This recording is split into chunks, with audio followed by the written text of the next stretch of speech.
ದಾಳಿಯನ್ನ ನಡೆಸಿದೆ. ದುಬೈ ಏರ್ಪೋರ್ಟ್ನ ಇಂಧನ ಟ್ಯಾಂಕ್ನಲ್ಲಿ ಬೆಂಕಿ ಕಾಣಿಸಿದೆ. ಇರಾನ್ ದಾಳಿಯಲ್ಲಿ ಓರ್ವ ಪ್ಯಾಲೆಸ್ತೀನಿ ಪ್ರಜೆ ಸಾವನ್ನಪ್ಪಿದ್ದಾರೆ. ದುಬೈ ಏರ್ಪೋರ್ಟ್ನ ಇಂಧನ ಟ್ಯಾಂಕ್ ಅಲ್ಲಿ ಬೆಂಕಿಯಾಗಿದೆ. ದುಬೈ ಏರ್ಪೋರ್ಟ್ ಮೇಲೆ ಇರಾನ್ ಡ್ರೋನ್ ದಾಳಿಯನ್ನ ನಡೆಸಿದ ಪರಿಣಾಮವಾಗಿದೆ. ಇರಾನ್ ದಾಳಿಯಲ್ಲಿ ಓರ್ವ ಪ್ಯಾಲೆಸ್ತೀನಿ ಪ್ರಜೆ ಸಾವನ್ನಪ್ಪಿದ್ದು, ಮಿಸೈಲ್ ದಾಳಿಯಿಂದಾಗಿ ಪ್ಯಾಲೆಸ್ತೀನಿ ಪ್ರಜೆ ದುರ್ಮರಣಕ್ಕೀಡಾಗಿದ್ದಾರೆ. ದುಬೈ ಏರ್ಪೋರ್ಟ್ ಕಾರ್ಯಾಚರಣೆ ಕಂಪ್ಲೀಟ್ ಆಗಿ ಸ್ಥಗಿತ ಆಗಿದೆ. ಏನೂ ಕೂಡ ಕಾರ್ಯಾಚರಣೆ ಇಲ್ಲ, ಅಲ್ಲಿ ಯಾವುದೇ ಆಕ್ಟಿವಿಟೀಸ್ ಇಲ್ಲ. ವಿಮಾನಗಳು ಬರೋದು ಹೋಗೋದು, ಜನರ ವಿಚಾರ ಯಾವುದು ಕೂಡ ಇಲ್ಲ. ಕಂಪ್ಲೀಟ್ ಆಗಿ ಇದೀಗ ಬಂದ್ ಆಗಿದೆ. ಯಾರ್ಯಾರು ಏರ್ಪೋರ್ಟ್ನ ಒಳಗಡೆ ಇದ್ರು ಅವರು ಅಲ್ಲೇ ಈಗ ಯಾವುದೇ ಫ್ಲೈಟ್ಗಳು ಕೂಡ ಹಾರಾಟವನ್ನ ಮಾಡ್ತಾ ಇಲ್ಲ. ಸದ್ಯಕ್ಕೆ ಈಗ ತಾತ್ಕಾಲಿಕವಾಗಿ ದುಬೈ ಏರ್ಪೋರ್ಟ್ ಅನ್ನ ಸ್ಥಗಿತಗೊಳಿಸಲಾಗಿದೆ.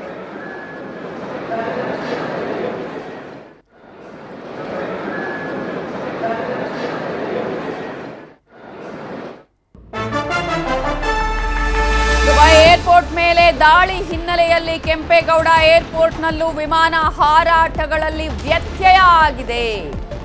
ದುಬೈಗೆ ಹೋಗ್ತಾ ಇದ್ದ ಎಮಿರೇಟ್ಸ್ ಫ್ಲೈಟ್ಸ್ ದೇವನಹಳ್ಳಿಗೆ ವಾಪಸ್ ಆಗಿದೆ.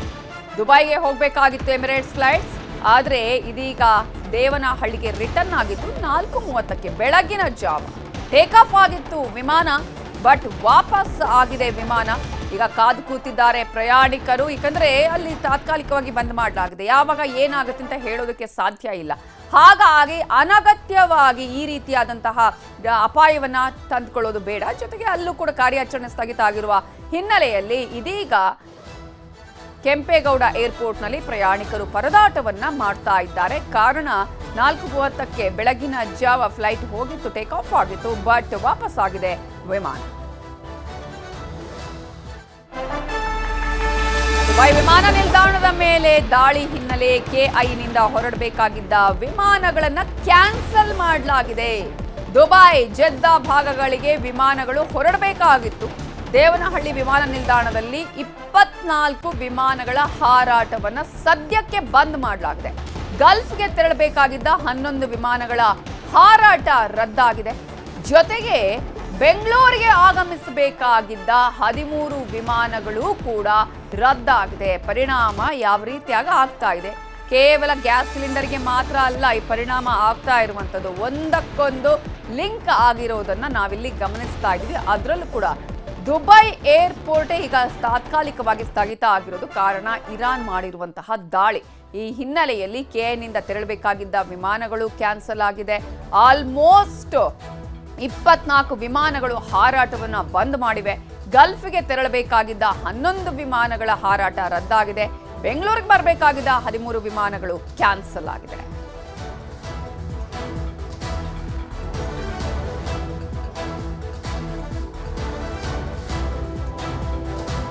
ಇದರ ಬಗ್ಗೆ ಇನ್ನಷ್ಟು ಡೀಟೇಲ್ಸ್ ಕೊಡೋದಕ್ಕೆ ನಮ್ಮ ನ್ಯೂಸ್ ಎಡಿಟರ್ ಆಗಿರುವಂತಹ ರಾಘವೇಂದ್ರ ಗುಡಿ ನೇರ ಸಂಪರ್ಕದಲ್ಲಿ ಜಾಯ್ನ್ ಆಗಿದ್ದಾರೆ. ರಾಘವೇಂದ್ರ ಗುಡಿ, ಯುದ್ಧ ನಿಲ್ಲುವ ಲಕ್ಷಣಗಳು ಕಾಣಿಸ್ತಾ ಇಲ್ಲ. ಈಗಾಗಲೇ ಇರಾನ್ ಮತ್ತಷ್ಟು ಪ್ರತಿರೋಧವನ್ನ ತೋಡ್ತಾ ಇದೆ, ದಾಳಿಯನ್ನ ಮಾಡ್ತಾ ಇದೆ. ಅದರ ಎಫೆಕ್ಟ್ ಈಗಾಗಲೇ ದುಬೈ ಏರ್ಪೋರ್ಟ್ ಅಲ್ಲಿ ಕಂಪ್ಲೀಟ್ ಆಗಿ ಕಾರ್ಯಾಚರಣೆಯನ್ನ ನಿಲ್ಲಿಸಿರೋದು. ಏನೆಲ್ಲ ಬೆಳವಣಿಗೆಗಳು ಆಗಿದೆ ಈ ಹಿನ್ನೆಲೆಯಲ್ಲಿ ಭಾರತದ ಮೇಲೆ ಆಗಿರುವಂತಹ ಎಫೆಕ್ಟ್ಗಳು? ದುಬೈಯನ್ನು ವಿಶ್ವದ ಆರ್ಥಿಕತೆಯ ರಾಜಧಾನಿಯಾಗಿ ಅಭಿವೃದ್ಧಿಪಡಿಸೋದಕ್ಕೆ ಮತ್ತು ಅದಕ್ಕೆ ಸಂಬಂಧಪಟ್ಟ ಹಾಗೆ ಸಾಕಷ್ಟು ಕೆಲಸಗಳಾಗ್ತಾ ಇತ್ತು. ಇತ್ತೀಚಿನ ದಿನಗಳಲ್ಲಿ ನಾವು ನೋಡ್ತಾ ಇದ್ರಿ, ಅದರಲ್ಲೂ ಅಮೆರಿಕನ್ ಅತಿ ದೊಡ್ಡ ಕಂಪನಿಗಳು ಇನ್ವೆಸ್ಟ್ಮೆಂಟ್ ಇರುವಂಥ ಒಂದು ರಾಷ್ಟ್ರವನ್ನಾಗಿ ಪರಿಗಣಿಸಲಾಗ್ತಾ ಇತ್ತು ನವಿತಾ. ಆದರೆ ಈಗ ಯಾವಾಗ ಯುದ್ಧ ಶುರುವಾಗುತ್ತೆ, ಇರಾನ್ ಮೇಲೆ ಇಸ್ರೇಲ್ ಮತ್ತು ಅಮೆರಿಕ ದಾಳಿಯನ್ನು ಕೈಗೊಳ್ತವೆ. ಅದಾದ ಬಳಿಕ ಇರಾನ್ ಕೂಡ ನೇರವಾಗಿ ಅಮೆರಿಕದ ಮೇಲೆ ದಾಳಿ ಮಾಡದೇ ಇದ್ರು, ಅಮೆರಿಕವಾದ ಹಿತಾಸಕ್ತಿ ಇರುವಂಥ ಪ್ರದೇಶಗಳಿದ್ದಾವೆ ಅವುಗಳ ಮೇಲೆ ದಾಳಿಯನ್ನು ಮಾಡ್ತಾನೆ ಬರ್ತಾ ಇತ್ತು. ಆ ದಾಳಿಯ ಯಾವ ಮಟ್ಟಿಗೆ ಅದರ ಒಂದು ದಾಳಿ ಈಗ ನಡೀತಾ ಇದೆ ಅಂತ ಗಮನಿಸೋದಾದ್ರೆ, ಒಂದು ಕಡೆಯಿಂದ ನೇರವಾಗಿ ಅಲ್ಲಿಯ ಒಂದು ಸೇನಾ ನೆಲೆಗಳ ಮೇಲೆ ದಾಳಿಯ ಜೊತೆಗೆ ನಾಗರಿಕರು ಅತ್ಯಂತ ಹೆಚ್ಚಾಗಿ ಬಳಕೆ ಮಾಡಿಕೊಳ್ಳುವಂಥ ಏರ್ಪೋರ್ಟ್ಸ್ಗಳು ಅಥವಾ ದೊಡ್ಡ ದೊಡ್ಡ ಬ್ಯಾಂಕ್ಗಳು ಅವುಗಳನ್ನ ಕೂಡ ಈಗ ಇರಾನ್ ಟಾರ್ಗೆಟ್ ಮಾಡ್ತಾ ಇದೆ. ಅದರ ಮುಂದುವರೆದ ಭಾಗವಾಗಿ ಇಂದು ಸಹ ಬೆಳಗಿನ ಜಾವ ಒಂದು 6 ರಿಂದ 7 ಗಂಟೆ ಸಮಯಕ್ಕೆ ಸರಿಯಾಗಿ ನಾವು ಗಮನಿಸ್ತಾ ಇದ್ರೆ ಡ್ರೋನ್ಗಳಿಂದ ದುಬೈ ಏರ್ಪೋರ್ಟ್ ಮೇಲೆ ದಾಳಿಯನ್ನ ಮಾಡಲಾಗ್ತಾ ಇದೆ. ಅಂದ್ರೆ ದುಬೈ ಏರ್ಪೋರ್ಟ್ ಅನ್ನ ಸಂಪೂರ್ಣವಾಗಿ ಸ್ಥಗಿತಗೊಳಿಸೋದಕ್ಕೆ ಬೇಕಾಗಿರ್ತಕ್ಕಂಥ ಎಲ್ಲ ಪ್ರಯತ್ನವನ್ನ ಇರಾನ್ ಮಾಡ್ತಾ ಇತ್ತು, ಅದು ಇವತ್ತು ಬಹುತೇಕವಾಗಿ ಯಶಸ್ವಿ ಆದ ಕಾಣಿಸ್ತಾ ಇದೆ. ಯಾಕಂದ್ರೆ ಇರಾನ್ನಿಂದ ಇದು ದುಬೈನಿಂದ ಹೊರಡುವಂಥ ಫ್ಲೈಟ್ಸ್ಗಳು ಸಂಪೂರ್ಣವಾಗಿ ಅದನ್ನು ಬಂದ್ ಮಾಡಲಾಗಿದೆ. ದುಬೈಗೆ ಬರಬೇಕಿದ್ದಂಥ ಫ್ಲೈಟ್ಸ್ಗಳೇನಿದ್ದಾವೆ ಅದು ಕೂಡ ಆಗದ ಹಾಗೆ ಈಗ ಏರ್ಪೋರ್ಟ್ ಅನ್ನು ಬಂದ್ ಮಾಡಲಾಗಿದೆ. ಇದೇ ಕಾರಣದಿಂದಾಗಿ ಭಾರತ ಸೇರಿದ ಹಾಗೆ ವಿಶ್ವಾದ್ಯಂತ ಸಾಕಷ್ಟು ಪ್ರಯಾಣಿಕರು ದುಬೈಗೆ ಹೋಗಬೇಕಾದಂಥವ್ರು ಅಥವಾ ದುಬೈಗೆ ಹೋಗಿ ಮರಳಿ ತಮ್ಮ ತಮ್ಮ ದೇಶಕ್ಕೆ ಹೋಗಬೇಕನ್ನಂಥವ್ರು ಅಲ್ಲಿ ಇವತ್ತು ಸ್ಟ್ರಾಂಗಲ್ ಆಗುವಂಥ ಪರಿಸ್ಥಿತಿ ನಿರ್ಮಾಣ ಆಗ್ತಾ ಇದೆ. ಏರ್ಪೋರ್ಟೇ ಕೆಲಸವನ್ನ ಮಾಡ್ತಾ ಇಲ್ಲ ಅಂದ್ರೆ ಹೇಗೆ ಹೊರಗಡೆ ಹೋಗೋದು ಅನ್ನುವಂಥ ಪ್ರಶ್ನೆಗಳು. ಇನ್ನು ನಮ್ಮ ಇಲ್ಲಿ ಕೆಂಪೇಗೌಡ ಅಂತಾರಾಷ್ಟ್ರೀಯ ವಿಮಾನ ನಿಲ್ದಾಣದಲ್ಲೂ ಗಮನಿಸ್ತಾ ಇದ್ರೆ ಪರಿಸ್ಥಿತಿ ವಿಭಿನ್ನವಾಗಿಲ್ಲ. ಸುಮಾರು 20 ಫ್ಲೈಟ್ಗಳು ಕ್ಯಾನ್ಸಲ್ ಆಗಿದ್ದಾವೆ, ಇಲ್ಲಿಂದ ಹೊರಡುವಂಥ ಫ್ಲೈಟ್ಗಳು ಕ್ಯಾನ್ಸಲ್ ಆಗಿದ್ದಾವೆ, ಅಲ್ಲಿಂದ ಬರಬೇಕಿರ್ತಕ್ಕಂಥ ಸುಮಾರು 12 ಫ್ಲೈಟ್ಸ್ಗಳು ಕೂಡ ಈಗ ಕ್ಯಾನ್ಸಲ್ ಆಗಿರುವಂಥದ್ದು. ಹೀಗಾಗಿ ಜನರಿಗೆ ಒಂದು ರೀತಿಯಿಂದ ಆತಂಕದ ಸ್ಥಿತಿ ನಿರ್ಮಾಣ ಆಗ್ತಾ ಇದೆ. ತಮ್ಮ ಭವಿಷ್ಯ ಏನು, ಯಾಕಂದ್ರೆ ಸಾಕಷ್ಟು ಜನರಿಗೆ ಹೋಗಲೇಬೇಕಾದಂಥ ಪರಿಸ್ಥಿತಿಗಳಿರ್ತವೆ. ಒಂದು ಕಡೆಯಿಂದ ಇನ್ವೆಸ್ಟ್ಮೆಂಟ್ಸ್ ಇರ್ತವೆ, ಅಥವಾ ಅಲ್ಲಿ ಯಾವುದಾದ್ರೂ ಈಗ ಟೂರಿಸಂ ಅಂತ ಹೋದಂಥವ್ರಿಗೆ ಮರಳಿ ನಮ್ಮ ದೇಶಕ್ಕೆ ಬರಬೇಕಾಗಿರುತ್ತೆ, ಅದು ಯಾವುದೂ ಕೂಡ ಸಾಧ್ಯ ಆಗ್ತಿಲ್ಲ. ಈ ಮಧ್ಯದಲ್ಲಿ ಅತ್ಯಂತ ಪ್ರೊಆಕ್ಟಿವ್ ಆಗಿ ಭಾರತ ದೇಶದ ವಿದೇಶಾಂಗ ಇಲಾಖೆ ಏನಿದೆ ಕೆಲಸವನ್ನು ಮಾಡ್ತಾ ಇದೆ. ಅದಕ್ಕೆ ಸಂಬಂಧಪಟ್ಟ ಹಾಗೆ ಎಸ್ ಜಯಶಂಕರ್ ಕೂಡ ಮಾಹಿತಿಯನ್ನು ಕೊಟ್ಟಿರೋದನ್ನು ಗಮನಿಸ್ತಾ ಇದ್ರೆ ಸುಮಾರು 500ರಿಂದ 600 ಜನ ದುಬೈನಲ್ಲಿ ಸಿಲುಕಿರುವಂಥವರನ್ನ ಬೇರೆ ಮಾರ್ಗವಾಗಿ ಭಾರತಕ್ಕೆ ಕರೆತರುವಂಥ ಪ್ರಯತ್ನಗಳಿಂದ ಕಳೆದ 2-3 ದಿನಗಳಿಂದ ಮಾಡಲಾಗ್ತಾ ಇದೆ. ಆ ಪ್ರಯತ್ನ ಈಗಲೂ ಕೂಡ ಮುಂದುವರಿತಾ ಇದೆ. ಆದರೆ ದಾಳಿಯ ಭೀಕರತೆ ಹಿನ್ನೆಲೆಯಲ್ಲಿ ಇವತ್ತು ಅಲ್ಲಿ ಏರ್ಪೋರ್ಟ್ನಲ್ಲಿ ಒಬ್ಬ ಪ್ಯಾಲೆಸ್ತೈನಿ ಕೂಡ ಸಾವನ್ನಪ್ಪಿದ್ದಾರೆ ಅನ್ನುವಂಥ ಮಾಹಿತಿ ಬರ್ತಾ ಇದೆ. ಹೀಗಾಗಿ ಯಾವುದೇ ರಿಸ್ಕ್ ಅನ್ನು ತೆಗೆದುಕೊಳ್ಳೋದಕ್ಕೆ ದುಬೈನ ಅಥಾರಿಟೀಸ್ ಕೂಡ ಅಲ್ಲಿ ಸಿದ್ಧರಾಗ್ತಾ ಇಲ್ಲ. ಅದೇ ಕಾರಣದಿಂದಾಗಿ ದುಬೈ ಏರ್ಪೋರ್ಟ್ ಅನ್ನು ಸಂಪೂರ್ಣವಾಗಿ ಬಂದ್ ಮಾಡಲಾಗ್ತಾ ಇದೆ. ಹಾಗಿದ್ರೆ ಈ ಯುದ್ಧ ಮತ್ತಷ್ಟು ಪ್ರೊಲಾಂಗ್ಡ್ ಆಗುವಂಥ ಎಲ್ಲ ಲಕ್ಷಣಗಳು ಕಾಣಿಸ್ತಾ ಇದ್ದಾವೆ ಅನ್ನುವಂಥ ಪ್ರಶ್ನೆ ಸಹಜವಾಗಿ ಮೂಡುತ್ತೆ. ಒಂದು ಕಡೆಯಿಂದ ಡೊನಾಲ್ಡ್ ಟ್ರಂಪ್ ಕೊಡ್ತಿರುವಂಥ ಮಾಹಿತಿಯನ್ನು ನೋಡ್ತಾ ಇದ್ರೆ ನಿನ್ನೆ ತಾನೇ ಅವರ ಒಂದು ಆಡಿಯೋನ ರಿಲೀಸ್ ಮಾಡಲಾಯಿತು.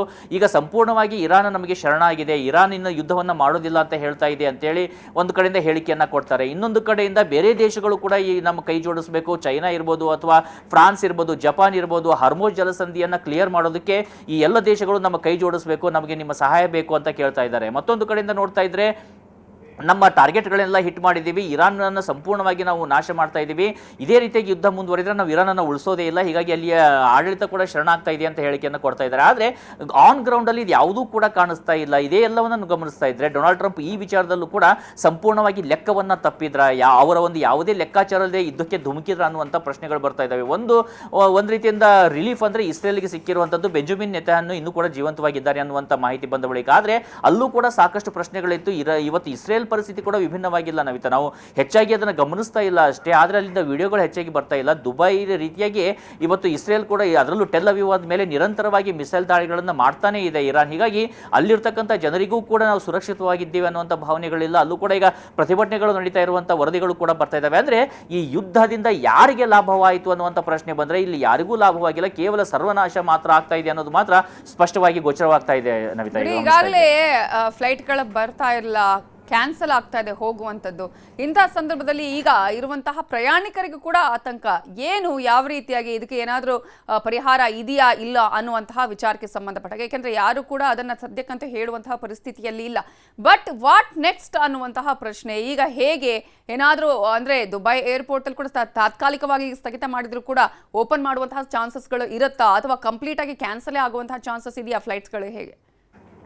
ಎಲ್ಲಿಯವರೆಗೂ ಕೂಡ ಈ ಇರಾನ್ನಿಂದ ನಡೆಯುವಂಥ ದಾಳಿಗಳು, ಯಾಕಂದರೆ ನೋಡಿ ಇರಾನ್ ದಾಳಿ ಮಾಡ್ತಾ ಇರುವಂಥದ್ದು ಕೇವಲ ಒಂದು $20,000-30,000 ಈ ಡ್ರೋನ್ಗಳನ್ನು ಬಳಸಿಕೊಂಡು ಲಕ್ಷಾಂತರ ಬಿಲಿಯನ್ ಗಟ್ಟಲೆ ಡಾಲರ್ ಬೆಲೆ ಬಾಳುವಂಥ ವಿಮಾನಗಳನ್ನು ಹೊಡೆದುರುಳಿಸ್ತಾ ಇದೆ, ದಾಳಿಯನ್ನು ಮಾಡ್ತಾ ಇದೆ. ಹೀಗಾಗಿ ಈಗ ಒಂದು ಅನ್ಸರ್ಟನಿಟಿ ಕಾಣ್ತಾ ಇದೆ ಎಲ್ಲ ಕಡೆ ನಾವು ಗಮನಿಸ್ತಾ ಇದ್ದೀವಿ. ಯಾಕಂದರೆ ನೋಡಿ ಈ ಯುದ್ಧ ನಿಲ್ಲುವಂಥ ಲಕ್ಷಣಗಳು ಕಾಣಿಸ್ತಾ ಇಲ್ಲ, ಯುದ್ಧ ಮುಂದುವರಿತಾನೆ ಇದೆ. ಹರ್ಮುಜ್ ಜಲಸಂಧಿಯಲ್ಲಿ ಕೂಡ ಭಾರತದ ಕೆಲವು ಹಡಗುಗಳನ್ನು ಬಿಡೋದಕ್ಕೆ ಅನುಮತಿ ಸಿಗ್ತಾ ಇದೆ ಹೊರತು ಉದಾಗಿ ಅಲ್ಲೂ ಕೂಡ ಯಾವುದೇ ಮೂವ್ಮೆಂಟ್ಸ್ಗಳಾಗ್ತಾ ಇಲ್ಲ. ಅಲ್ಲಿ ಈಗ ಫ್ರಾನ್ಸ್ ಅಧ್ಯಕ್ಷರು ಕೂಡ ಇರಾನ್ ಅಧ್ಯಕ್ಷರ ಜೊತೆಯಲ್ಲಿ ನಿನ್ನೆ ಕರೆಯನ್ನು ಮಾಡಿ ಮಾತನಾಡಿದ್ದಾರೆ, ನೀವು ಸ್ವಲ್ಪ ಅಲ್ಲಿ ದಾಳಿ ಮಾಡೋದನ್ನು ಕಡಿಮೆ ಮಾಡಿ, ನಮ್ಮ ಆಯಿಲ್ ತೈಲ ಟ್ಯಾಂಕರ್ಗಳನ್ನು ತೆಗೆದುಕೊಳ್ತೀವಿ ಅನ್ನುವಂಥ ಒಂದು ರಿಕ್ವೆಸ್ಟ್ ಅನ್ನು ಕೂಡ ಇವತ್ತು ಫ್ರಾನ್ಸ್ ಮಾಡ್ತಾ ಇದೆ. ಆದರೆ ಇದು ಯಾವುದಕ್ಕೂ ಕೂಡ ಸೊಪ್ಪು ಹಾಕುವಂಥ ಪರಿಸ್ಥಿತಿಯಲ್ಲಿ ಇವತ್ತು ಇರಾನ್ ಇಲ್ಲ. ಯಾಕಂದರೆ ಇರಾನ್ಗೆ ಎಷ್ಟು ಹಾನಿಯನ್ನು ಮಾಡಿದೆ ಅಮೆರಿಕ ಅಂತ ಗಮನಿಸೋದಾದರೆ ಅವರಿಗೆ ಅದನ್ನು ಸರಿ ಮಾಡಿಕೊಳ್ಳೋದಕ್ಕೆ ಇನ್ನೂ ಎಷ್ಟು ವರ್ಷಗಳು ಬೇಕಾಗ್ತವೆ ಹೇಳೋದಕ್ಕೆ ಸಾಧ್ಯ ಇಲ್ಲ. ಹೀಗಾಗಿ ಇರಾನ್ ಹೇಳ್ತಾ ಇರೋದು ಇಷ್ಟೇ, ಒಂದು ಕಡೆಯಿಂದ ನೀವು ಯುದ್ಧವನ್ನು ನಿಲ್ಲಿಸಬೇಕು, ನೀವು ನಮ್ಮ ಮೇಲೆ ದಾಳಿ ಮಾಡ್ತಿದ್ದೀರಿ, ನಾವು ನಿಮ್ಮ ಮೇಲೆ ದಾಳಿಯನ್ನು ಮಾಡ್ತಿಲ್ಲ.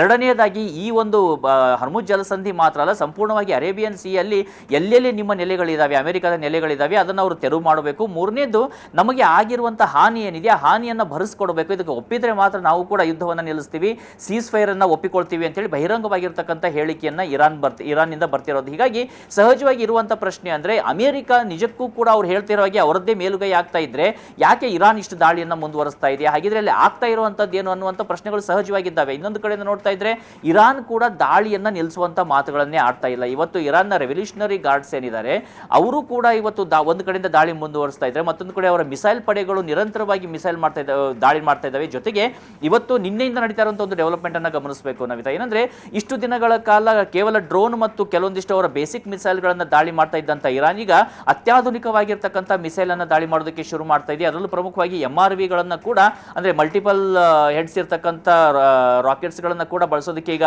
ಮುಂದಾಗ್ತಾ ಇರುವಂತದ್ದು ಇರಾನ್. ಹೀಗಾಗಿ ಸಹಜವಾಗಿ ಯುದ್ಧದ ಭೀಕರತೆ ಹೆಚ್ಚಾಗ್ತಾ ಇದೆ. ಇವತ್ತಿನ ಪರಿಸ್ಥಿತಿಯಲ್ಲಿ ನಾವು ನೋಡ್ತಾ ಇದ್ರೆ ಇರಾನ್ಗೆ ಕಳೆದುಕೊಳ್ಳೋಕೆ ಏನಿಲ್ಲ, ಯಾಕಂದ್ರೆ ಅವ್ರು ಏನಿದೆ ಎಲ್ಲೂ ಬಹುತೇಕವಾಗಿ ಕಳೆದುಕೊಂಡಾಗಿದೆ. ಆದ್ರೆ ಅವರು ಉಳಿದಂತ ದೇಶಗಳಿಗೆ ಹಾನಿಯನ್ನ ಮಾಡೋದು ಮುಂದುವರಿಸೋದನ್ನು ಕೂಡ ತಡೆಯೋದಕ್ಕೆ ಸಾಧ್ಯ ಆಗ್ತಾ ಇಲ್ಲ. ಹೀಗಾಗಿ ಇವತ್ತು ಒಬ್ಬರು ಯಾರಾದ್ರೂ ಮಧ್ಯಸ್ಥಿಕೆಯನ್ನು ವಹಿಸಿ ಎಲ್ಲ ಪಾರ್ಟಿಗಳನ್ನ ಮನವೊಲಿಸುವಂತ ಪ್ರಯತ್ನವನ್ನ ಮಾಡೋದಕ್ಕೆ ಸಾಧ್ಯ ಇದೆ. ವಿಶ್ವಸಂಸ್ಥೆ ಯಾವತ್ತೂ ಸತ್ತು ಹೋಗಿದೆ, ಇನ್ನು ವಿಶ್ವದ ಬೇರೆ ಬೇರೆ ಆರ್ಗನೈಸೇಷನ್ಸ್ಗಳು ಬಹುತೇಕವಾಗಿ ಸತ್ತು ಹೋಗಿದ್ದಾವೆ. ಹೀಗಾಗಿ ಈಗ ಅಮೆರಿಕದ ಅಧ್ಯಕ್ಷರು ಇಲ್ಲಿ ನೇರವಾಗಿ ಮಾತನಾಡ್ತಾರ ಅಥವಾ ಫ್ರಾನ್ಸ್ನ ಅಧ್ಯಕ್ಷರು ಮಾತನಾಡ್ತಾರೆ, ಯಾರು ಮಧ್ಯಸ್ಥಿಕೆ ವಹಿಸ್ತಾರೆ ಅನ್ನುವಂತ ಪ್ರಶ್ನೆಗಳಂತೂ ಮೂಡ್ತಾ ಇದ್ದಾವೆ. ಆದ್ರೆ ಯುದ್ಧದ ಅನ್ಸರ್ಟನಿಟಿ ಮುಂದುವರಿತಾ ಇದೆ.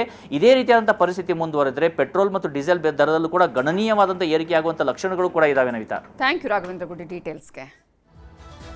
ಸಿಗ್ತಾ ಇಲ್ಲ ಗ್ಯಾಸ್, ಸಂಕಷ್ಟಕ್ಕೆ ಸಿಲುಕಿದ್ದಾರೆ ಸಣ್ಣ ಸಣ್ಣ ವ್ಯಾಪಾರಿಗಳು. ಮಂಜುನಾಥ ನಗರದ ಬೀದಿ ಬದಿ ಹೋಟೆಲ್ಗಳು ಕ್ಲೋಸ್ ಆಗಿವೆ. ಗ್ಯಾಸ್ ಅಂತೂ ಇವತ್ತು ಸಿಗಬಹುದು ಅನ್ನುವಂತಹ ಆಶಾಭಾವನೆಯಲ್ಲಿ ಇದ್ರು ಹೋಟೆಲ್ನ ಮಾಲೀಕರು. ಆದ್ರೆ ಆ ಒಂದು ಆಸೆಯೂ ಕೂಡ ಕಮರಿ ಹೋಗಿದೆ. ಇಂತಹ ಸಂದರ್ಭದಲ್ಲಿ ಇದೀಗ ಸಣ್ಣ ಸಣ್ಣ ವ್ಯಾಪಾರಿಗಳ ಕತೆ ಕೇಳೋದೇ ಬೇಡ. ಮಂಜುನಾಥ ನಗರದ ಬೀದಿ ಬದಿ ಹೋಟೆಲ್ಗಳು ಕ್ಲೋಸ್ ಆಗಿವೆ. ಬಾಗಿಲು ಹಾಕಿದ್ದಾರೆ ಬೀದಿ ಬದಿಯ ಸಣ್ಣ ಸಣ್ಣ ಹೋಟೆಲ್ನ ಮಾಲೀಕರು. ಕಮರ್ಷಿಯಲ್ ಗ್ಯಾಸ್ ಸಿಗದ ಹಿನ್ನೆಲೆ ಶಟರ್ ಕ್ಲೋಸ್ ಮಾಡಿದ್ದು ನ್ಯೂಸ್ 18 ರಿಯಾಲಿಟಿ ಚೆಕ್ ಮಾಡಿದಾಗ ಈ ಎಲ್ಲಾ ವಿಚಾರಗಳು ಬಯಲಾಗಿದೆ. ಮಂಜುನಾಥ ನಗರದಲ್ಲಿ ನಮ್ಮ ಪ್ರತಿನಿಧಿ ಪ್ರಗತಿ ಶೆಟ್ಟಿ ರಿಯಾಲಿಟಿ ಚೆಕ್ ಮಾಡಿದ್ದಾರೆ. ನಾನೀಗ ಬಸವೇಶ್ವರ ನಗರ ಸಮೀಪದ ಮಂಜುನಾಥ್ ನಗರದಲ್ಲಿದ್ದೀನಿ. ಇಲ್ಲಿ ಬೀದಿ ಬದಿ ವ್ಯಾಪಾರಿಗಳು ಸಿಕ್ಕಾಪಟ್ಟೆ ಫುಡ್ ಅನ್ನ ಕೊಡ್ತಾ ಇದ್ರು, ಸಿಕ್ಕಾಪಟ್ಟೆ ಜನ ಕ್ಯೂ ನಿಲ್ತಾ ಇದ್ರು. ಬಟ್ ಚಿತ್ರಣ ಯಾವ ರೀತಿಯಾಗಿದೆ ಅಂದ್ರೆ ಬಿಕೋ ಅಂತ ಇದೆ. ಅಂದ್ರೆ ಕಂಪ್ಲೀಟ್ ಆಗಿ ಆ ಒಂದು ಬೀದಿ ಬದಿ ವ್ಯಾಪಾರಿಗಳ ಚಿಕ್ಕ ಚಿಕ್ಕ ಅಂಗಡಿಗಳೇನಿದೆ ಅದೆಲ್ಲವನ್ನ ಕೂಡ ಕ್ಲೋಸ್ ಮಾಡಿರುವಂತಹ ಚಿತ್ರಣ ಕಂಡು ಬರ್ತಾ ಇದೆ. ಒಂದಷ್ಟು ಹೋಟೆಲ್ಸ್ಗಳು ಇದರ ಮುಂಭಾಗ ಸಾಕಷ್ಟು ಜನ ಕ್ಯೂ ನಿಲ್ತಾ ಇದ್ರು. ಇಲ್ಲಿ ಜನ ಹೇಳೋ ಪ್ರಕಾರ ಇಲ್ಲಿ ಸದ್ಯ ಬಹುತೇಕ ಜನ ಬಂದು ವಾಪಸ್ ಹೋದಂತಹ ಚಿತ್ರಣ ಕೂಡ ಕಂಡು ಬಂತು. ಸೊ ಜನರೇ ಹೇಳೋ ಪ್ರಕಾರ ಕಮರ್ಷಿಯಲ್ ಗ್ಯಾಸ್ ಪೂರೈಕೆಯಲ್ಲಿ ವ್ಯತ್ಯಯ ಆಗಿರುವಂತಹ ಹಿನ್ನೆಲೆ ಇಲ್ಲಿ ಹೋಟೆಲ್ ಬಾಗಿಲನ್ನು ಮುಚ್ಚಿದ್ದಾರೆ. ಇದೇ ರೀತಿಯಾಗಿ ಸಿಕ್ಕಾಪಟ್ಟೆ ಜನಕ್ಕೆ ಸಮಸ್ಯೆ ಆಗ್ತಾ ಇದೆ. ಈ ಲೈನ್ ಅಲ್ಲೇ ಸಾಕಷ್ಟು ಹೋಟೆಲ್ಗಳಿದ್ದು ಅವರೆಲ್ಲರಿಗೂ ಕೂಡ ಕಮರ್ಷಿಯಲ್ ಗ್ಯಾಸ್ ಪೂರೈಕೆಯಲ್ಲಿ ವ್ಯತ್ಯಯ ಆಗಿ ಹೋಟೆಲ್ ಕ್ಲೋಸ್ ಮಾಡ್ಕೊಂಡು ಹೋಗಿರುವಂತಹ ಪರಿಸ್ಥಿತಿ ಬಂದಿದೆ. ಒಂದೆರಡು ಹೋಟೆಲ್ ಓಪನ್ ಇದ್ರು ಕೂಡ ಅವ್ರಿಗೂ ಕೂಡ ಹೋಟೆಲ್ ಕ್ಲೋಸ್ ಮಾಡುವಂತಹ ಸಿಚುವೇಶನ್ ಇದೆ. ಆದಷ್ಟು ಬೇಗ ಕಮರ್ಷಿಯಲ್ ಗ್ಯಾಸ್ ಅನ್ನ ಪೂರೈಕೆ ಮಾಡಬೇಕು, ಇಲ್ಲ ಅಂದ್ರೆ ದೊಡ್ಡ ದೊಡ್ಡ ಹೋಟೆಲ್ಗಳು ಹೆಂಗೋ ಸರ್ವೈವ್ ಆಗ್ತವೆ, ಆದ್ರೆ ನಮ್ಮಂತ ಚಿಕ್ಕ ಪುಟ್ಟ ಹೋಟೆಲ್ಗಳು ಹೆಂಗ್ ಸರ್ವೈವ್ ಆಗೋದು ಅನ್ನುವಂತಹ ಪ್ರಶ್ನೆಯನ್ನ ಹೋಟೆಲ್ನ ಮಾಲೀಕರು ಜೊತೆಗೆ ಬಂದಂತಹ ಸ್ಥಳೀಯರು ಕೂಡ ಈ ಪ್ರಶ್ನೆಯನ್ನ ಕೇಳ್ತಾ ಇರುವಂತದ್ದು. ಏನಾಗುತ್ತೆ ಅನ್ನುವಂಥದ್ದನ್ನ ಕಾದು ನೋಡಬೇಕಾಗಿದೆ. ವಿಡಿಯೋ ಜರ್ನಲಿಸ್ಟ್ ಶಿವಪ್ಪ ಜೊತೆ ಪ್ರಗತಿ ಶೆಟ್ಟಿ, ನ್ಯೂಸ್ 18 ಬೆಂಗಳೂರು. ಬೆಂಗಳೂರಿನ ಪಿಜಿಗಳಲ್ಲೂ ಗ್ಯಾಸ್ ಸಿಲಿಂಡರ್ ಅಭಾವ ಉಂಟಾಗಿದೆ. ವೈಟ್ ಫೀಲ್ಡ್ ಬಳಿಯ ಪಿಜಿಗಳಲ್ಲಿ ಸೌದೆ ಒಲೆಯಲ್ಲಿ ಅಡುಗೆಯನ್ನ ಮಾಡ್ತಿದ್ದಾರೆ. ಪಿಜಿಗಳ ಮುಂದೆನೆ ಸೌದೆ ಒಲೆಯನ್ನ ಹಾಕಿ ಅಲ್ಲಿ ಅಡುಗೆಯನ್ನ ಮಾಡ್ತಾ ಇರುವಂತಹ ದೃಶ್ಯಗಳು ಕಂಡು ಬರ್ತಿದೆ. ರಸ್ತೆ ಬದಿಯಲ್ಲೇ ಒಲೆಯನ್ನ ಮಾಡಿ ಅಡುಗೆ ತಯಾರಿಸ್ತಿದ್ದಾರೆ ಸಿಬ್ಬಂದಿ. ವೈಟ್ ಫೀಲ್ಡ್ನ ASR ಲೇಡೀಸ್ ಪಿಜಿ ಮುಂದೆ ಸೌದೆ ಒಲೆಯನ್ನ ಹಾಕಲಾಗಿದೆ.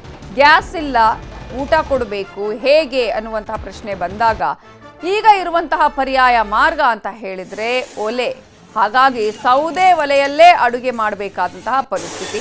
ರಸ್ತೆ ಬದಿಯಲ್ಲೇ ಈಗ ಸೌದೆ ಒಲೆಯನ್ನ ಹಾಕೊಂಡು ಅಡುಗೆ ಮಾಡ್ತಾ ಇದ್ದಾರೆ. ಪಿಜಿಗಳಿಗೂ ಕೂಡ ಇದರ ಅಭಾವ ತಟ್ಟಿರುವಂಥದ್ದು, ಎಫೆಕ್ಟ್ ತಟ್ಟಿರುವಂತಹ ಹಿನ್ನೆಲೆಯಲ್ಲಿ ಈಗ ರಸ್ತೆ ಬದಿಯಲ್ಲೇ ಒಲೆಯಲ್ಲಿ ಅಡುಗೆ ಮಾಡ್ತಿದ್ದಾರೆ.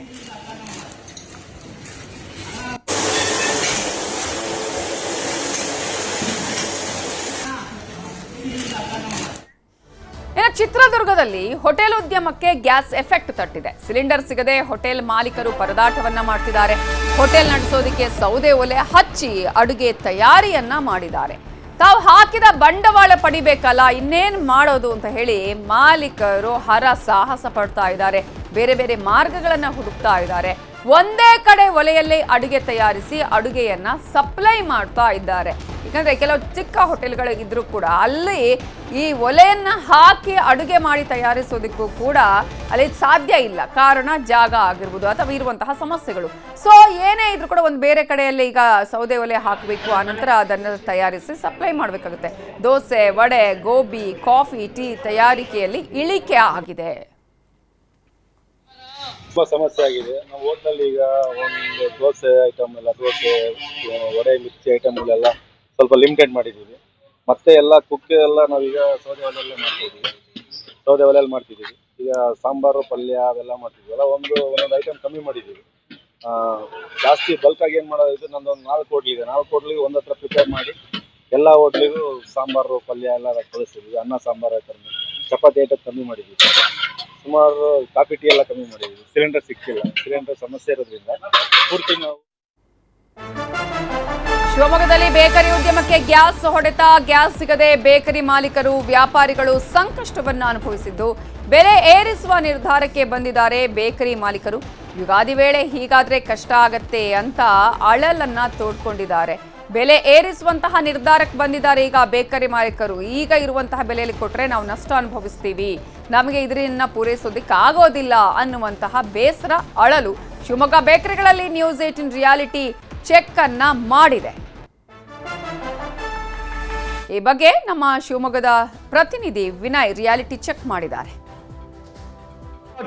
ಏನೋ ಯುದ್ಧ ನಡೀತಾ ಇದೆ, ಅಮೆರಿಕ ವರ್ಸಸ್ ಹಾಗೂ ಇರಾನ್ ನಡುವಿನ ಯುದ್ಧದಲ್ಲಿ ಈಗ ಭಾರತಕ್ಕೂ ಕೂಡ ಅದರ ಬಿಸಿ ತಟ್ಟಿದೆ ಅಂತಾನೆ ಹೇಳ್ಬೋದು. ಯಾಕಂದ್ರೆ ಶಿವಮೊಗ್ಗದಲ್ಲಿ ಈಗ ನಡೀತಾ ಇರುವಂತಹ ಈ ಏನು ಹಬ್ಬ ಏನಿದೆ, 19ನೇ ತಾರೀಕು ಹಬ್ಬ ಏನ್ ಬರ್ತಾ ಇದೆ, ಆ ಹಬ್ಬಕ್ಕೂ ಕೂಡ ಕೆಲವೊಂದಿಷ್ಟು ಸ್ವೀಟ್ಸ್ ಆಗಿರ್ಬೋದು, ಹಣ್ಣಾಗಿರ್ಬೋದು, ಎಲ್ಲವನ್ನೂ ಕೂಡ ಪರ್ಚೇಸ್ ಮಾಡೋದಕ್ಕೆ ಜನರು ಹೋಗ್ತಾ ಇರ್ತಾರೆ. ಆದ್ರೆ ಈ ಬಾರಿಯ ಹಬ್ಬದಲ್ಲಿ ಈಗ ಏನಾಗಿದೆ ಅಂದ್ರೆ ಗ್ಯಾಸ್ನ ದರ ಹೆಚ್ಚಳ ಆಗಿದ್ರಿಂದ ಅದರ ಬಿಸಿ ಈಗ ಏನು ಬೇಕರಿಗಳಿಗೂ ತಟ್ಟಿದೆ ಅಂತ ಹೇಳ್ಬೋದು. ಯಾಕಂದ್ರೆ ಮೊದಲು ಇದ್ದಂತಹ ಏನು ಬೆಲೆ ಈಗ ಅದರ ದುಪ್ಪಟ್ಟಾಗುವ ಚಾನ್ಸಸ್ ಕೂಡ ಇದೆ. ಯಾಕಂದ್ರೆ ಅವರಿಗೆ ಮೂಲ ಬೇಕಾಗಿರುವಂತಹ ಗ್ಯಾಸ್ ಬೆಲೆ ಹೆಚ್ಚಾಗಿರೋದ್ರಿಂದ, ಗ್ಯಾಸಿನ ಬೆಲೆ ಹೆಚ್ಚಾದ ನಂತರ ಎಲ್ಲಾ ಏನು ಸ್ವೀಟ್ಸ್ ಆಗಿರ್ಬೋದು, ಹಣ್ಣಾಗಿರ್ಬೋದು, ಎಲ್ಲದೂ ಕೂಡ ಬೆಲೆಯನ್ನ ಜಾಸ್ತಿ ಮಾಡೋದಕ್ಕೆ ಈಗ ಏನು ಬೇಕರಿಯ ಸಂಬಂಧಪಟ್ಟಂತ ಅಂಗಡಿಗಳಾಗಿರ್ಬೋದು, ಹಾಗೆ ಅವರ ಏನು ಸಂಸ್ಥೆ ಆಗಿರ್ಬೋದು, ಎಲ್ಲವೂ ಕೂಡ ನಿರ್ಧಾರಕ್ಕೆ ಮಾಡ್ಕೊಂಡಿದ್ದಾರೆ. ಗ್ಯಾಸ್ ಮೇಲೆ ಹೆಚ್ಚಾಗಿರೋದ್ರಿಂದ ನಿಮ್ಮ ಫೀಲ್ಡ್ಗೆ ಅಂದ್ರೆ ನಿಮ್ಮ ಬೇಕರಿಯಲ್ಲಿ ಇರುವಂತಹ ಬೆಲೆಗಳ ಬಗ್ಗೆ ಯಾವ ರೀತಿ ಹೆಚ್ಚಾಗ್ತಾ ಇದೆ ಸರ್? ಈಗ ಸದ್ಯಕ್ಕೆ ನಾವು ಅದ್ರ ಬಗ್ಗೆನೇ ಯೋಚನೆ ಮಾಡ್ತಿದ್ದೀವಿ. ಈಗ ಒಂದು ಕಾಂಪಿಟೇಷನ್ ಯುಗ, ಯಾವ್ದು ರೇಟ್ ಸಡನ್ ಆಗಿ ಯಾವ್ದು ಜಾಸ್ತಿ ಮಾಡಕ್ ಆಗಲ್ಲ. ಅದ್ರ ಬಗ್ಗೆ ನಾವು ಯೋಚನೆ ಮಾಡ್ತಿದ್ದೀವಿ. ಗ್ಯಾಸ್ ಅಂತೂ ಸಫಿಷಿಯೆಂಟ್ ಸಿಗ್ತಾ ಇಲ್ಲ. ಐಟಮ್ ಕೆಲವು ಮಾಡೋದೆಲ್ಲ ಸ್ಟಾಪ್ ಮಾಡಿದ್ವಿ, ಕೆಲವು ಮಾತ್ರ ಗ್ಯಾಸ್ ಯಾವ ಕಮ್ಮಿ ಬಳಕೆ ಆತ ಐಟಮ್ ಮಾಡ್ತಿದ್ದೀವಿ. ಅದೇ ಸ್ವಲ್ಪ ಸಮಸ್ಯೆಗಳು ಆಗಿದ್ದಾವೆ. ಹೋಳಿಗೆ ಅಂತ ಐಟಮ್ಗಳೆಲ್ಲ ಮಾಡೋದೇ ಕಷ್ಟ, ಗ್ಯಾಸ್ ಸಫಿಷಿಯೆಂಟ್ ಸಿಗದೆ ಇರೋದ್ರಿಂದ ತುಂಬಾ ಸಮಸ್ಯೆಯಲ್ಲಿ ಇದೀವಿ ನಾವು. ಅಂದ್ರೆ ಮೊದಲು ಎಷ್ಟಿತ್ತು ಸರ್ ಬೆಲೆ ಒಂದು ಸ್ವೀಟ್ಸಿಗೆ? ಯಾವ್ಯಾವ ಸ್ವೀಟ್ಸಿಗೆ ಯಾವ ಬೆಲೆ ಇತ್ತು, ಈಗ ಯಾವ ರೀತಿ ಆಗ್ಬೋದು ಸರ್? ಈಗ ಎಲ್ಲ ರೇಟ್ ಜಾಸ್ತಿ ಮಾಡ್ಲೇಬೇಕಾಗಿದೆ. ಗ್ಯಾಸ್ ಎಲ್ಲ 1 to ಡಬಲ್ ಆಗೋ ರೀತಿ ಆಗ್ತಾ ಇರೋದ್ರಿಂದ ಸ್ವಲ್ಪ ಜಾಸ್ತಿ ಮಾಡ್ಬೇಕಾಗತ್ತೆ. ನಾವೊಂದು ಸದ್ಯಕ್ಕೆ ಯಾವ್ದು ರೇಟ್ ಜಾಸ್ತಿ ಮಾಡ್ಲಿಲ್ಲ. ಪರಿಸ್ಥಿತಿ ನೋಡಿ ತಿಳಿಯಾಗಬಹುದು ಪರಿಸ್ಥಿತಿ ಅಂತ ಕಾಯ್ತಾ ಇದ್ದೀವಿ. ಗೌರ್ಮೆಂಟ್ ಎಲ್ಲ ಆಶ್ವಾಸನೆ ಕೊಡ್ತಾ ಇದೆ, 1 ವಾರ 15 ದಿವಸ ಎಲ್ಲ ಮಾಮೂಲಿ ಸ್ಥಿತಿ ಬರುತ್ತೆ ಅಂತ ಹೇಳ್ತಾ ಇದೆ. ಅದನ್ನೇ ನಂಬ್ಕೊಂಡು ನಾವು ಇದೀವಿ. ನೋಡ್ಬೇಕು ಕಾಲ ಮುಂದೆ ಯಾಕಾಗತ್ತೆ ಹಾಗೆ ಹೋಗೋದನ್ನ. ಗ್ಯಾಸ್ನ ಬೆಲೆ ಏರಿಕೆ ಆಗಿದ್ರಿಂದ ಕಾದು ನೋಡುವ ತಂತ್ರಕ್ಕೂ ಕೂಡ ಬೇಕರಿಯ ಮಾಲೀಕರು ಹೋಗ್ತಾ ಇರೋದು. ಸದ್ಯ ಯಾವ ರೀತಿ ಈ ಏನು ಯುದ್ಧ ಮುಂದುವರಿತೆ ಅನ್ನೋದ್ರ ಮೇಲೆ ಇವೆಲ್ಲವೂ ನಿಂತಿದೆ. ಈ ಒಟ್ಟಿನಲ್ಲಿ ಈ ಪ್ರಮಾಣದ ಏನು ಬೆಲೆ ಏರಿಕೆ ಏನಿದೆ ಅದು ಯಾವ ರೀತಿ ಎಫೆಕ್ಟ್ ಮಾಡುತ್ತೆ ಅನ್ನೋದ್ರ ಬಗ್ಗೆ ಕಾದು ನೋಡ್ಬೇಕಾಗಿದೆ. ವಿನಯ್ ಪುರದಾಳ್, ನ್ಯೂಸ್ 18 ಶಿವಮೊಗ್ಗ. ರಾಜ್ಯದಲ್ಲಿ ಹೋಟೆಲ್ ಉದ್ಯಮಕ್ಕೆ ಮರ್ಮಾಘಾತ. ಗ್ಯಾಸ್ ಅಭಾವ ಮುಂದುವರೆದರೆ 100 ಕೋಟಿ ನಷ್ಟದ ಭೀತಿ ಇದೆ. ರಾಜ್ಯದ ಹೋಟೆಲ್ಗಳಿಗೆ ಪ್ರತಿನಿತ್ಯ 36,000 ಸಿಲಿಂಡರ್ ಅಗತ್ಯ ಇದೆ. ಆದರೆ ನಿತ್ಯ ಕೇವಲ 1,000 ಸಿಲಿಂಡರ್ ಮಾತ್ರ ಪೂರೈಕೆ ಆಗ್ತಾ ಇದೆ. ಬೆಂಗಳೂರಲ್ಲಿದೆ ಸುಮಾರು 45,000 ಹೋಟೆಲ್ಗಳು, ಆದರೆ ಬೇಕಾಗಿರುವಂತಹ ಸಿಲಿಂಡರ್ ಪೂರೈಕೆ ಆಗ್ತಾ ಇಲ್ಲ. ಹೀಗೆ ಗ್ಯಾಸ್ ಅಭಾವ ಮುಂದುವರೆದರೆ 100 ಕೋಟಿ ನಷ್ಟದ ಭೀತಿ ಈಗ ಇದೆ. ಹೋಟೆಲ್ಗಳಿಗೆ ನಿತ್ಯ 36,000 ಸಿಲಿಂಡರ್ ಅಗತ್ಯ ಇದೆ ರಾಜ್ಯದಲ್ಲಿ. ಬಟ್ ಸಿಗ್ತಾ ಇರೋದು ಏನು? ಕೇವಲ 1,000 ಸಿಲಿಂಡರ್ ಮಾತ್ರ. ಎಷ್ಟು ಅಜಗಜಾಂತರ ವ್ಯತ್ಯಾಸ ಇದೆ ಅನ್ನೋದನ್ನು ನೋಡ್ಬೋದು ನಾವಿಲ್ಲಿ. ಸುಮಾರು 45,000 ಹೋಟೆಲ್ಗಳಿದೆ. ಹಾಗಾದರೆ ಬೆಂಗಳೂರಲ್ಲೇ 45,000 ಹೋಟೆಲ್ಗಳಿದ್ರೆ ಪರಿಸ್ಥಿತಿ ಏನು? ಯಾರಿಗೆ ಗ್ಯಾಸ್ ಸಿಲಿಂಡರ್ ಸಿಗುತ್ತೆ ಇಲ್ಲ? ಇದುವೇ ಆತಂಕಕ್ಕೆ ಕಾರಣ ಆಗಿರೋದು. ಸಂಪೂರ್ಣ ಮಾಹಿತಿ ಇನ್ನು ಬರಬೇಕಷ್ಟೇ. ಬಹಳಷ್ಟು ಮೀಟಿಂಗ್ಗಳು, ಬ್ಯಾಂಕ್ವೆಟ್ ಹಾಲ್ ಫಂಕ್ಷನ್ಗಳು ಕ್ಯಾನ್ಸಲ್ ಆಗಿದೆ ಹಾಗೂ ಅವರಿಗೂ ಸರಿಯಾಗಿ ಉಣಬಡಿಸಲಿಕ್ಕೆ ಆಗ್ತಾ ಇಲ್ಲ. ಇದು ಮುಂದಿನ ರೀತಿ ಇದೇ ರೀತಿ ಮುಂದುವರೆದರೆ ನಮಗೆ 100 ಕೋಟಿಗಿಂತಲೂ ಹೆಚ್ಚಿಗೆ ನಷ್ಟ ಆಗಬಹುದು. ಇದೇ ರೀತಿ ಮುಂದುವರೆದರೆ ಈಗಾಗಲೇ ಟೂರಿಸಂನಲ್ಲೂ ಬಹಳಷ್ಟು ಕಡಿತವಾಗಿದೆ. ಬಹಳಷ್ಟು ಫಾರಿನ್ ಟೂರಿಸ್ಟ್ನವರು ಬರ್ತಾ ಇಲ್ಲ. ಬಿಸಿನೆಸ್ ಮೀಟಿಂಗ್ಗಳು ಹಂತ ಹಂತವಾಗಿ ಸ್ಲೋ ಆಗ್ತಾ ಇದೆ. ಸಣ್ಣ ಮತ್ತು ಮಧ್ಯಮ ಹೋಟೆಲ್ಗಳಿಗೆ ಇದು ಬಹುದೊಡ್ಡ ಹೊಡೆತ ಆಗ್ತಾ ಇದೆ. ಎಲ್ಪಿಜಿ ಪೂರೈಕೆ ಇಲ್ಲದೆ ಆಟೋ ಚಾಲಕರು ಪರದಾಟವನ್ನು ಅನುಭವಿಸ್ತಾ ಇದ್ದಾರೆ. 20 ಕಿಲೋಮೀಟರ್ ವ್ಯಾಪ್ತಿಯಲ್ಲಿದ್ದ ಏಕೈಕ ಎಲ್ಪಿಜಿ ಗ್ಯಾಸ್ ಬಂಕ್ ಸ್ಥಗಿತ ಆಗಿದೆ.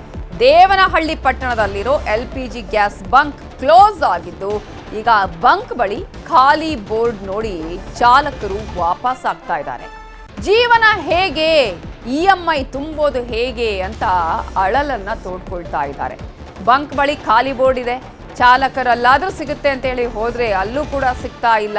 ಹಾಗಾದ್ರೆ ಗ್ಯಾಸೇ ಸಿಗ್ತಿಲ್ಲ ಅಂದ್ರೆ ನಾವು ಜೀವನ ನಡೆಸೋದು ಹೇಗಪ್ಪ, EMI ತುಂಬೋದು ಹೇಗೆ ಅಂತ ಅಳಲನ್ನ ತೋಡ್ಕೊಳ್ತಾ ಇದ್ದಾರೆ. ಈಗಾಗಲೇ LPG ಪೂರೈಕೆ ಬಂದ್ ಆಗ್ತಾ ಇರುವಂಥದ್ದು, ನೋ ಗ್ಯಾಸ್ ಸ್ಟಾಕ್ ಅಂತ ಹೇಳಿ ಈಗಾಗಲೇ ಅಲ್ಲಿ ಬೋರ್ಡ್ ಅನ್ನ ಹಾಕಿದ್ದಾರೆ. ನೋ ಸ್ಟಾಕ್ ಬೋರ್ಡ್ ಅನ್ನ ನೀವು ನೋಡಬಹುದು. ಹಾಗಾಗಿ ಸಾಕಷ್ಟು ತೊಂದರೆಗೆ ಒಳಗಾಗಿದ್ದಾರೆ ಆಟೋ ಚಾಲಕರು. ಇಲ್ಲ, ಸ್ಟಾಕ್ ಬರ್ತಾ ಇಲ್ಲ. ನಾನು ಆಫೀಸಿಗೆ ಇನ್ಫಾರ್ಮ್ ಮಾಡ್ತಾ ಇದ್ದೀನಿ, ಸ್ಟಾಕ್ ಬಂದಿಲ್ಲ. ಬಟ್ ಏನಾಗಿದೆ, ಇಲ್ಲಿ ಸರೌಂಡಿಂಗ್ 20 ಕಿಲೋಮೀಟರ್ ಸರೌಂಡಿಂಗ್ ಅಲ್ಲಿ ಇರೋದು ಇದು ಒಂದೇ ಬಂಕ್. ಮಿನಿಮಮ್ ಏನಿಲ್ಲ ಅಂದ್ರೆ ಒಂದು 500 ಆಟೋಗಳಿಗೆ ತೊಂದರೆ ಆಗ್ತಾ ಇದೆ. ನಾವು ಅದನ್ನ ಇನ್ಫಾರ್ಮ್ ಮಾಡ್ತಾನೆ ಇದೀವಿ ಕಂಪನಿಗೆ, ಬಟ್ ಗ್ಯಾಸ್ ಬಂದಿಲ್ಲ ಸರ್. ಇನ್ನು ಗ್ಯಾಸ್ ಬರ್ತಾ ದಿನ ಫೋನ್ ಮಾಡ್ತಾರೆ ಆಟೋದವರು, ಎಷ್ಟು ಅಂತ ಉತ್ತರ ಕೊಡ್ತೀರಾ? ನಮಗೂ ತುಂಬಾನೇ ಸಮಸ್ಯೆ ಆಗೋಗಿದೆ. ಬೆಳಗ್ಗೆಯಿಂದ ಒಂದು 50 ಫೋನ್ಗಳು ಬರುತ್ತೆ, ಯಾರ್ಯಾರಿಗೆ ಅಂತ ಉತ್ತರ ಕೊಡ್ಲಿ ಸರ್. ತುಂಬಾ ಅಂದ್ರೆ ತುಂಬಾ ಸಮಸ್ಯೆ. ನಾನು ಕಂಪನಿಗೆ ಇನ್ಫಾರ್ಮ್ ಮಾಡ್ತಾನೆ ಇದ್ದೀನಿ ಸರ್, ಇಲ್ಲಿ ತನಕ ಗ್ಯಾಸ್ ಬಂದಿಲ್ಲ ಸರ್. ಹಾಗಾಗಿ ಬಂಕಲ್ಲೇ ಇದೀನಿ. ಯಾವಾಗ ಬರುತ್ತೆ ಅನ್ನೋ ಇನ್ಫಾರ್ಮೇಶನ್ ನಮ್ಗೆ ಸರಿಯಾಗಿಲ್ಲ ಸರ್. ಸ್ಟಾಕ್ ಇಲ್ಲ, ಸ್ಟಾಕ್ ಬರ್ತಾ ಇಲ್ಲ. ನಾನು ಆಫೀಸಿಗೆ ಇನ್ಫಾರ್ಮ್ ಮಾಡ್ತಾ ಇದ್ದೀನಿ, ಸ್ಟಾಕ್ ಬಂದಿಲ್ಲ. ಬಟ್ ನಮ್ ಊಟ ಗತಿ ಇಲ್ಲ, ಏನಿಲ್ಲ. ಗ್ಯಾಸ್ ಇಲ್ದಿರ ಶನಿವಾರ ಮಧ್ಯಾಹ್ನ ಖಾಲಿ ಆಗಿತ್ತು. ನಾವು ಡೈಲಿ ಬಂದು ಹೋಗೋದು ತೊಂದ್ರೆ ಆಗ್ತದೆ. ಇದು ಹಾಸ್ಪಿಟ್ಲಿಗೂ ಅವ್ರಿವ್ರು ಫೋನ್ ಮಾಡ್ತಾ ಇರ್ತಾರೆ. ಅವ್ರು ಪಾಪ ಹಿಂಗ್ ಕರ್ಕೊಂಡು ಹೋಗ್ಲಿ, ಜಾಸ್ತಿ ಇದ್ದ ತಾನೇ ಕರ್ಕೊಂಡು ಹೋಗಕ್ಕಾಗೋದು. ಜಾಸ್ತಿ ಇಲ್ಲ ಅಂತಂದ್ರೆ ನಮ್ ಊಟಕ್ಕೂ ಇದೆ, ದುಡಿಯೋದು ಇದೆ, ಎಲ್ಲ ಸಂಸಾರ ನಡ್ಸ್ಕೊಂಡು ಹೋಗೋದು, ಮಕ್ಕಳು ಓದಿಸೋದು ಇದೆ. ಯಾವ್ದ್ರ ಸಂಪಾದನೆ ಆಗ್ತದೆ ನಮ್. ನಿಗದಿತ ದರಕ್ಕಿಂತ ಹೆಚ್ಚಿನ ಬೆಲೆಗೆ ಆಟೋ ಗ್ಯಾಸ್ ಮಾರಾಟವನ್ನ ಮಾಡಲಾಗ್ತಾ ಇದೆ. ಗ್ಯಾಸ್ ಬಂಕ್ ಎದುರು ಆಟೋ ಚಾಲಕರು ಪ್ರತಿಭಟನೆಯನ್ನ ಮಾಡ್ತಿದ್ದಾರೆ. ಕೋಲಾರ ಜಿಲ್ಲೆಯ ಬಂಗಾರಪೇಟೆಯಲ್ಲಿನ ಗ್ಯಾಸ್ ಬ್ಯಾಂಕ್ ಅಲ್ಲಿ ಈ ರೀತಿಯಾಗಿ ನಿಗದಿತ ದರಕ್ಕಿಂತ ಹೆಚ್ಚಿನ ದುಡ್ಡಿಗೆ ಮಾರಾಟ ಮಾಡ್ತಿದ್ದಾರೆ. 1 ಕೆಜಿ ಗ್ಯಾಸ್ಗೆ 65 ರೂಪಾಯಿ, ಆದ್ರೆ ಇದೀಗ 85 ರೂಪಾಯಿ ವಸೂಲಿ ಮಾಡ್ತಿದ್ದಾರೆ ಅನ್ನುವಂತಹ ಆರೋಪ. ಗ್ಯಾಸ್ ಬಂಕ್ ಎದುರು ಆಟೋ ಚಾಲಕರು ಪ್ರತಿಭಟನೆಯನ್ನ ಕೂಡ ಮಾಡಿದ್ದಾರೆ. ಹೀಗಾದ್ರೆ ನಾವು ಗಾಡಿ ಓಡಿಸೋದು ಹೇಗೆ? ಗ್ರಾಹಕರಿಗೆ ಅದೇ ರೇಟಲ್ಲಿ ನಾವು ಗಾಡಿ ಓಡಿಸ್ಬೇಕು, ಆದ್ರೆ ಇಲ್ಲಿ ನೋಡಿದ್ರೆ 85 ರೂಪಾಯಿ ತಗೋತಿದ್ದಾರೆ ಅಂತ ಆಕ್ರೋಶವನ್ನ ವ್ಯಕ್ತಪಡಿಸ್ತಿದ್ದಾರೆ ಆಟೋ ಚಾಲಕರು. ಪಾಪ ಏನೋ ನಾವು 40 ರೂಪಾಯಿ ಕೇಳಿದ್ರೆ ಅವ್ರು ಅದನ್ನೇ ಇದ್ ಮಾಡ್ತಾ ಇರ್ತಾರ ಜನ. ಬರೋರು ಕೊರೋನಾ ಬಂದ್ಮೇಲೆ ಎಲ್ಲ ವೆಹಿಕಲ್ಸ್ ಇಲ್ಲ. ಫಸ್ಟ್ ಆಫ್ ಆಲ್ 65 ರೂಪಾಯಿ ಹಾಕಿದ್ದು, ನಿನ್ನೆ ಗಲಾಟೆ ಮಾಡಿದ್ರೆ 65 ರೂಪಾಯಿ, 80 ರೂಪಾಯಿ, ಕೋಲಾರಲ್ಲಿ 60 ರೂಪಾಯಿ ಆಗ್ತಾ ಇದ್ದಾರೆ. 60 ರೂಪಾಯಿ ಕೆಜಿ ಗ್ಯಾಸ್. LPG ಕೊರತೆಯಿಂದ ವಸೂಲಿಗಿಳಿದಿವೆ ಬಂಕ್ಗಳು. ಗ್ಯಾಸ್ ಬಂಕ್ಗಳ ವಿರುದ್ಧ ಆಟೋ ಚಾಲಕರು ಪ್ರತಿಭಟನೆಯನ್ನ ಮಾಡ್ತಿದ್ದಾರೆ. ಈಗ ಇಲ್ಲಿ ಯಾರ ವಿರುದ್ಧನೂ ಮಾತಾಡುವಂಗಿಲ್ಲ, ಯಾರ ಪರವಾಗೂ ಹೇಳ್ಕೊಳ್ಳಿ. ಒಂದ್ ಕಡೆ ಗ್ಯಾಸೇ ಇಲ್ಲ ಅಂತ ಹೇಳಿ ಈಗ ನಾವು ಒಂದು ಸ್ಟೋರಿ ತೋರಿಸಿದ್ವಿ ದೇವನಹಳ್ಳಿಯಲ್ಲಿ. ಯಾಕಂದ್ರೆ ಅಲ್ಲಿ ಬಂಕೆ ಕ್ಲೋಸ್ ಮಾಡಿದ್ರೆ ಆಟೋ ಚಾಲಕರು ಹೇಳ್ತಾರೆ ಹಿಂಗಾದ್ರೆ ನಮ್ಮ ಪರಿಸ್ಥಿತಿ ಹೇಗೆ ಅಂತ. ಅಟ್ಲೀಸ್ಟ್ ನಾವು ಪೂರೈಕೆ ಮಾಡ್ತೀವಿ, ಸ್ವಲ್ಪನೋ ಕಷ್ಟನೋ ಸುಖನೋ ಜಾಸ್ತಿ ರೇಟ್ ಕೊಟ್ಟಾದ್ರೂ ನಾವು ತಗೊಂಡ್ಬರ್ತೀವಿ, ನಿಮ್ಗೆ ಕೊಡ್ತೀವಿ ಅಂತ ಹೇಳಿದ್ರೆ ನೀವು ರೇಟ್ ಜಾಸ್ತಿ ಹಾಕ್ತೀರಾ ಅಂತ ಚಾಲಕರು ಪ್ರತಿಭಟನೆ ಮಾಡ್ತಿದ್ದಾರೆ. ಇಲ್ಲಿ ಅಟ್ಲೀಸ್ಟ್ ಇಂತಹ ಒಂದು ಸಮಸ್ಯೆಗಳಿದೆ. ಈ ಸಮಸ್ಯೆ ಇದ್ದಾಗ ಎಲ್ಲರೂ ಕೂಡ ಈಗ ಅನುಸರಿಸಿಕೊಂಡು ಹೋಗಬೇಕಾಗಿದೆ. ಬಂಕ್ ಮಾಲೀಕರ ಆಗಿರ್ಬೋದು, ಆಟೋ ಚಾಲಕರಿಗೂ ಕೂಡ ಅಂತಹದ್ದೇ ಪರಿಸ್ಥಿತಿ. ಹಾವೇರಿ ಜಿಲ್ಲೆ ರಾಣೆಬೆನ್ನೂರಿನಲ್ಲಿ ಪ್ರತಿಭಟನೆ ಮಾಡಿದ್ದಾರೆ. ಒಂದೊಂದು ಬಂಕಲ್ಲಿ ಒಂದೊಂದು ರೇಟ್ ಪಡಿತಾರೆ ಅಂತ ಹೇಳಿ ಬಂಕ್ ಮಾಲೀಕರ ವಿರುದ್ಧ ಕ್ರಮಕ್ಕೆ ಆಗ್ರಹಿಸಿ ಪ್ರತಿಭಟನೆಯನ್ನ ಮಾಡಿದ್ದಾರೆ. ಎಲ್ಪಿಜಿ ದರ ಏರಿಕೆ ಖಂಡಿಸಿ ಸರ್ಕಾರಕ್ಕೆ